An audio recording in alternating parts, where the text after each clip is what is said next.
Well, first, why I think that the West dramatically underestimated its potential to influence domestic developments in Russia.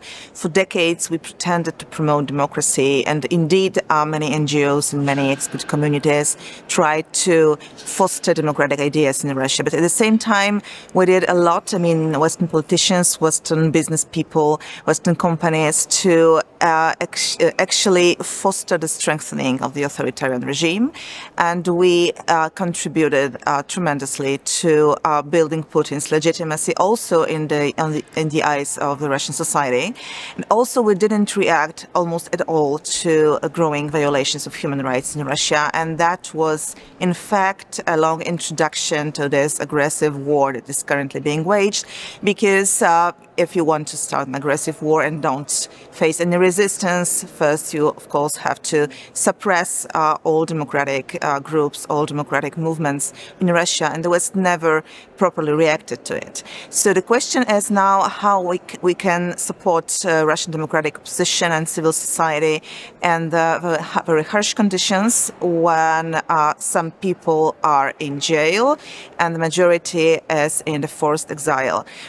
First, I think that, well, under Putin, I don't see much chance to really help democratic opposition to come back to Russia and take part in the political life.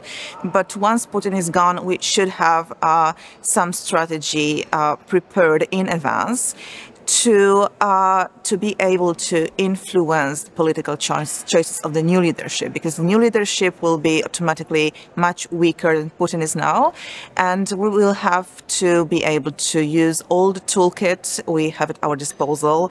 I mean, political legitimacy, including the recognition of the new leadership under certain conditions, economic sanctions, new sanctions if needed. I mean, everything necessary to persuade or force, if needed, the new leadership to start the process of political reforms and to create a framework in Russia so that political opposition and civic activists can safely return home and try to change Russia from inside. But if we leave them alone vis-a-vis the old beneficiaries of Putinism, who will have at their disposal the apparatus of repression, law enforcement bodies, secret services, and so on, and economic resources. So if they are left by us alone, confronted with the old system, let's say,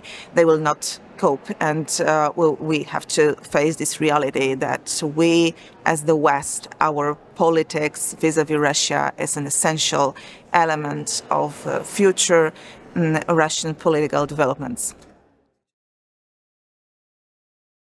Well, I think it makes sense. I think that what the West is lacking, including Western societies, they don't see there is another Russia, I mean, other Russia than Putin's Russia. So the logical choice for many people is to try to continue the dialogue with the autocratic system because there is allegedly no alternative, which is not true. So I think that the Russian democratic opposition should be more recognizable in the West, and we should believe that these people can be our partners. Well, so far, that's why I said that we should create conditions for them to have this chance to be elected. They will not necessarily be elected. It depends on the free and fair democratic election in the future. But what I would like to add, I think one of our main mistakes in the 90s is that we as the West invested in political figures and not in institutions, not in creating the system of checks and balances. So we heavily invested in Boris Yeltsin, for example, who with time became a proto-autocrat, I would say.